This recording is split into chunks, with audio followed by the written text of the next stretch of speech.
Halo teman-teman, pada video sebelumnya kalian telah menyaksikan pembahasan tentang definisi teknologi pendidikan dan 5 kawasan teknologi pendidikan. Nah, pada video kali ini kita akan membahas tentang mata kuliah dan prospek kerja teknologi pendidikan. Mari kita simak pembahasan berikut.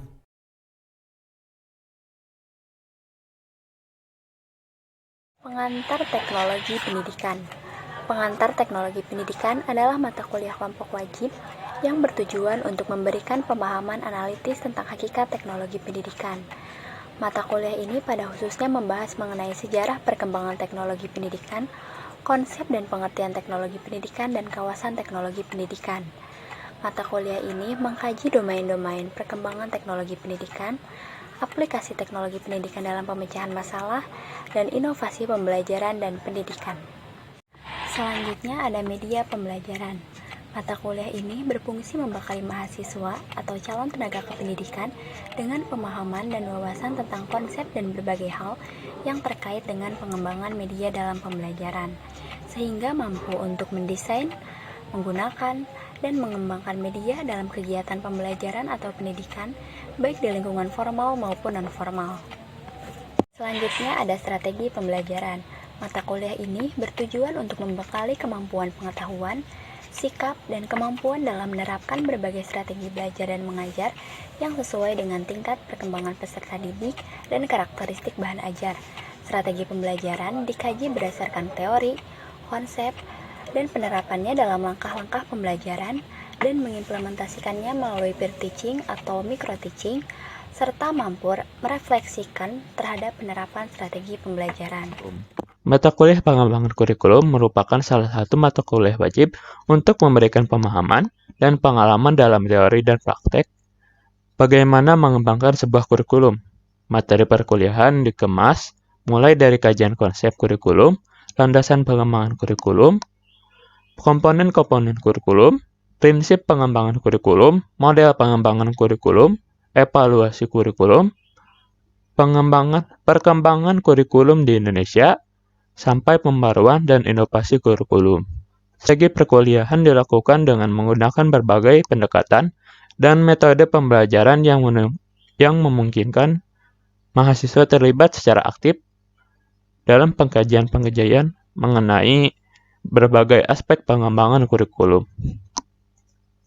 Selanjutnya ada mata kuliah Etika Profesi Teknologi Pendidikan. Mata kuliah ini mempelajari tentang sikap dan pengetahuan tentang etika profesi teknologi pendidikan melalui penanaman sikap kepribadian, sikap sosial, sikap akademik, dan sikap terhadap profesi dan pemahaman konsep dasar etika, profesionalisme, kode etik, fungsi etika, nilai, norma, tanggung jawab profesi, baik secara pengetahuan, juga studi kasus yang berkaitan dengan bidang teknologi pendidikan. Pengembangan bahan ajar. Mata kuliah ini merupakan salah satu mata kuliah wajib untuk memberikan pemahaman dan pengalaman dalam teori dan praktek pengembangan bahan ajar. Kajian dan isi mata kuliah ini diarahkan pada penguasaan pemahaman dan kemampuan dalam mengembangkan berbagai jenis bahan ajar untuk kepentingan pencapaian kompetensi mata pelajaran ruang lingkup materi perkuliahan. Esensi bahan ajar dalam proses pembelajaran, bahan ajar sebagai bagian dari sumber belajar, prinsip penyusunan bahan ajar, jenis bahan ajar, prosedur pengembangan bahan ajar. Strategi perkuliahan dilakukan dengan menggunakan berbagai pendekatan dan metode pembelajaran yang memungkinkan mahasiswa terlibat secara aktif dalam pengkajian mengenai berbagai aspek pengembangan bahan ajar. Materi yang kedua, e-learning. Mata kuliah ini berisi konsep dasar e-learning, sejarah pengembangan e-learning dan model penerapan e-learning di berbagai negara, karakteristik e-learning, kelebihan dan manfaat e-learning, prosedur pengembangan e-learning tools, perencanaan program, struktur e-learning dan storyboard, mengenal beberapa learning management system, desain template, web server for Windows, membuat mail server, membuat FTP server, integrasi template dengan Dreamweaver, menggunakan array, membuat fungsi logika matematika, database, mekanisme input, dan publishing. Sekian pemaparan materi dari saya. Mata kuliah yang dipelajari yang ke-8 yaitu model-model pembelajaran inovatif. Mata kuliah model-model pembelajaran diberikan untuk membekali kemampuan pengetahuan, sikap, dan kemampuan dalam menerapkan berbagai model pembelajaran yang sesuai dengan tingkat perkembangan peserta didik dan karakteristik bahan ajar dengan kajian filosofis dan teori belajar pada masing-masing model pembelajaran. Setiap model pembelajaran dikaji berdasarkan konsep, teori, dan penerapannya dalam bentuk skenario atau tahapan pembelajaran dan mengimplementasikannya melalui peer teaching atau micro teaching, serta mampu memberikan refleksi terhadap penerapan model pembelajaran. Strategi perkuliahan yang dilakukan mata kuliah ini melalui pendekatan ekspositorik dan heuristik dengan menggunakan pendekatan penilaian autentik. Selanjutnya yaitu mata kuliah yang ke-9 adalah sistem belajar terbuka dan jarak jauh. Mata kuliah ini mengkaji berbagai aspek teoritis maupun praktis yang berkaitan dengan sistem belajar terbuka dan jarak jauh, serta dapat mengaplikasikan dan mengembangkannya dalam bidang pendidikan atau pembelajaran. Tujuan yang diharapkan setelah mahasiswa mengikuti setiap tahapan perkuliahan pada mata kuliah ini adalah mahasiswa dapat memahami konsep dasar pengembangan sistem belajar terbuka dan jarak jauh yang berkembang pesat seiring dengan adanya perkembangan ilmu dan teknologi, mulai dari landasan, model, prinsip, komponen, pemilihan media, pengembangan sistem, serta dapat menganalisis perkembangan sistem belajar terbuka dan jarak jauh di berbagai belahan dunia. Selanjutnya, untuk materi terakhir, yaitu penelitian dan pengembangan teknologi pendidikan. Penelitian dan pengembangan teknologi pendidikan merupakan mata kuliah pada kelompok MKP yang ditujukan agar mahasiswa diharapkan yang pertama, lebih memahami konsep-konsep dasar, lingkup, dan metodologi yang digunakan dalam penelitian dan pengembangan teknologi pendidikan. Yang kedua, dapat merancang, melaksanakan, dan mengevaluasi program dan produk hasil pengembangan teknologi pendidikan atau pembelajaran. Materi yang dibahas dalam perkuliahan ini meliputi konsep dasar dan ranah atau domain pada teknologi pendidikan itu sendiri, lalu lingkup kegiatan pengembangannya, jenis-jenis penelitian yang diperlukan, dan langkah-langkah penelitian dan pengembangan teknologi pendidikan berupa program atau produk teknologi pendidikan atau pembelajaran. Selanjutnya, perkuliahan ini diawali dengan pengembangan program dan atau produk dilanjutkan dengan melakukan uji coba, validasi, dan seminar hasil.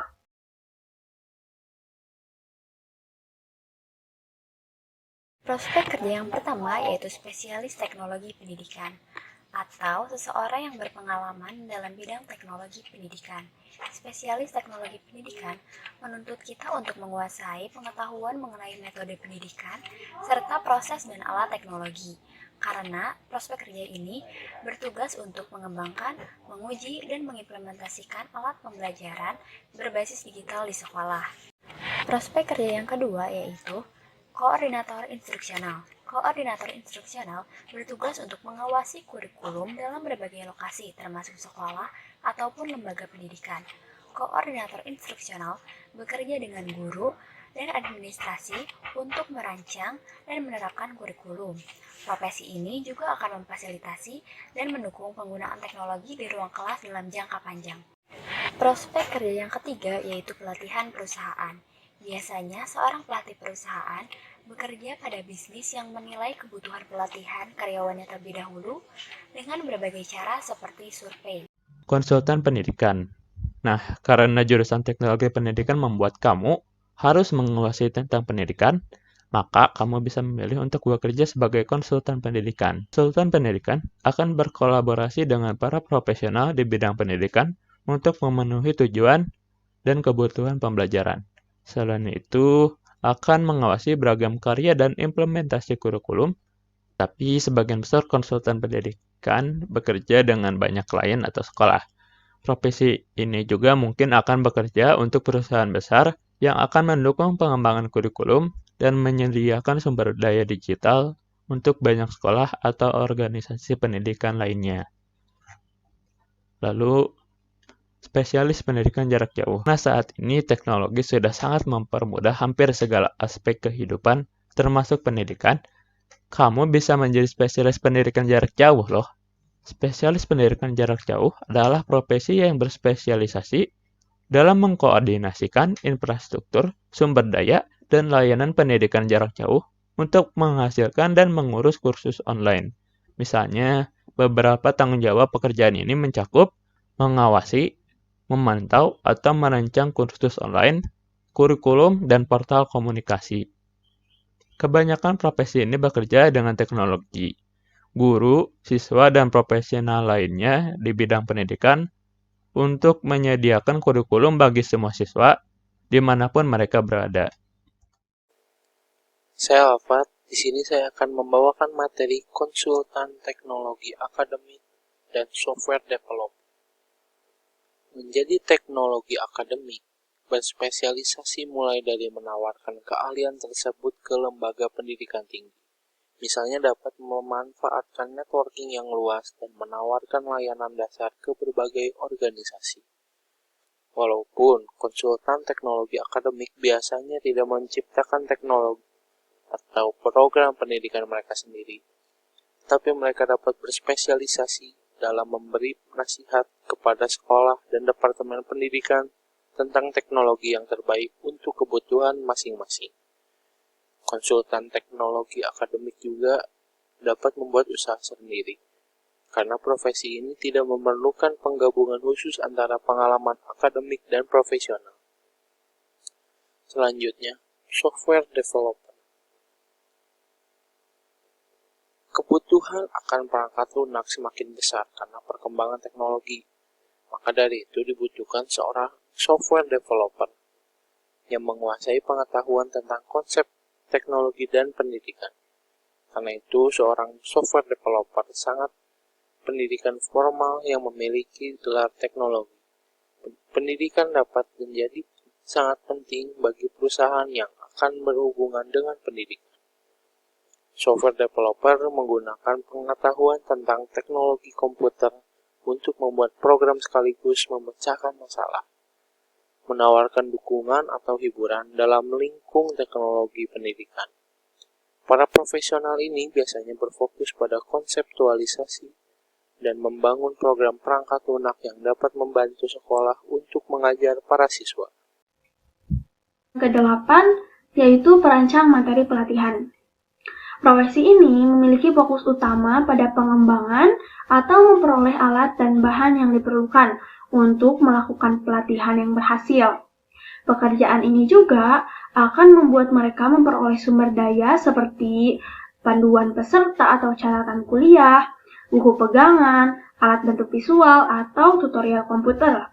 Karena profesi ini bekerja di perusahaan, maka mereka bekerja untuk menciptakan program pelatihan teknologi yang efektif dan mudah digunakan untuk perusahaan. Selain itu juga, mereka juga dapat membuat program pelatihan untuk berbagai platform. Selanjutnya, yang ke-9 yaitu perancang kursus. Perancang kursus adalah pekerjaan yang menggabungkan antarmuka pengguna dan rancangan pengalaman pengguna dengan pengetahuan pendidikan untuk membuat kursus, khususnya topiknya mengenai platform teknologi. Karir ini adalah pilihan yang tepat bagi kamu yang memiliki skill desain visual dan pengalaman user interface. Perancang kursus akan bekerja bersama-sama dengan para profesional teknologi pendidikan lainnya untuk membuat kursus di semua tempat dan untuk segala usia. Perancang kursus sering bekerja untuk perusahaan perangkat lunak dan perusahaan game. Yang ke-10, spesialis media. Karena bidang teknologi pendidikan itu sangat berkaitan erat dengan media, maka kamu bisa menjadi spesialis media. Profesi ini tidak hanya bekerja di sekolah, tapi bisa bekerja di perpustakaan, gudang basis data, dan koleksi media lainnya. Spesialis media bertugas memelihara dan memperbarui koleksi berdasarkan permintaan dan kebutuhan masyarakat. Selain itu, mereka juga bertugas memberikan instruksi tentang informasi dan literasi keseluruhan, serta membuat rekomendasi kepada siswa dan pelanggan berdasarkan gaya belajarnya.